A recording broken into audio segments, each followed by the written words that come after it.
এখন শেখ হাসিনা হয়ে গেছেন ওসামা বিন লাদেনের খালাতো বোন।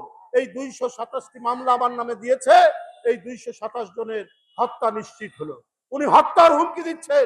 বাংলাদেশের নিরাপত্তা কোন জায়গায় যাবে সেইটা আপনি জনগণের কাছে পরিষ্কার না করে আপনি এই করিডোর দিতে যাচ্ছেন। তাকে তো জনগণ যেখানে ভালো থাকবে, জনগণ যেখানে চাল ডাল তেল কিনতে পারবে, জনগণ যেখানে পেঁয়াজ কাঁচামরিচ চিনি লবণ কিনতে পারবে, সেই ধরনের পরিস্থিতি তৈরি করবে, সেই পরিবেশ তৈরি করবে।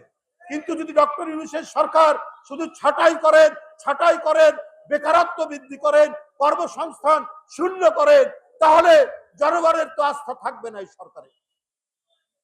আপনাকে জনগণের দিকে আপনাকে মনোযোগ দিতে হবে। জনগণ কি বলছে? আপনি মানবতার করিডোর দিতে চান বার্মায়, রাখাইন রাজ্যে, সেখানে দুর্ভিক্ষ হচ্ছে, তো আপনি জনগণের কি আকাঙ্ক্ষা সেটা শুনবেন না?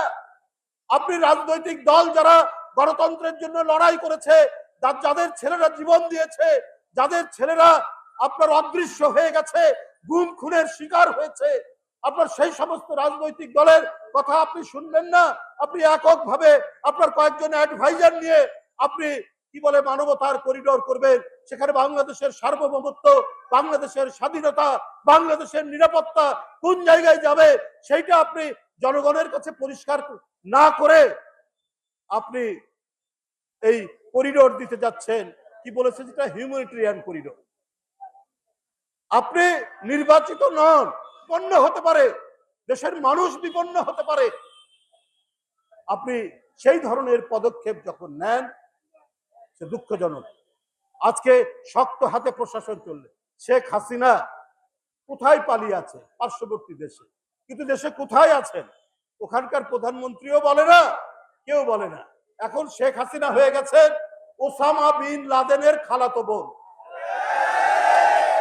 ওসামা বিন লাদেন কোন গুহায় থাকতো, কোন পাহাড়ে থাকতো, কেউ যেমন জানতো না, মাঝে মাঝে ভিডিও বার্তা দেয়, ঠিক শেখ হাসিনা এখন ওসামা বিন লাদেনের একেবারে কাজিন হয়ে, খালাতো বোন হয়ে এখন তিনি ভিডিও বার্তা দেন।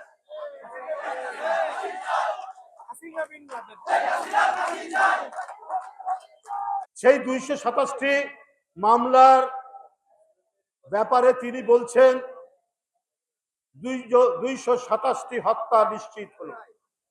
ভিডিও ভাইরাল হয়েছে, গোয়েন্দা সংস্থা এটা ফ্যাক্ট চেকিং করেছে, এটা ফরেনসিক চেকিং করে দেখেছে, এটা সত্য। এটা শেখ হাসিনার বক্তব্য যে কদিন আগে প্রধানমন্ত্রী ছিল, সে কি করে বলতে পারে তার নামে মামলা? এবং এই মামলা যারা দিয়েছেন, তিনি বলছেন এই 227টি মামলা আমার নামে দিয়েছে, এই 227 জনের হত্যা নিশ্চিত হলো। উনি হত্যার হুমকি দিচ্ছেন। বান্ডেল থাকলে প্রতি সেনমানিতে টাকা বাঁচবে। বিকাশ সেনমানি বান্ডেল কিনে জিতুন প্রতি লেনদেনে। আপনি এত শিশু, এত কিশোর, এত তরুণ, এত শ্রমিক, এত রিকশাওয়ালার রক্ত পান করার পরেও আপনার পিপাসা মেটেনি, আপনার তৃষ্ণা মেটেনি। আপনি পার্শ্ববর্তী দেশ থেকে আপনার বিরুদ্ধে আপনার খুন, আপনার রক্ত পান, আপনার এত কিছুর পরেও আপনার নামে মামলার কথাতে আপনি জীবন কেড়ে নিতে চাচ্ছেন। যারা এই মামলা দিয়েছে তাদের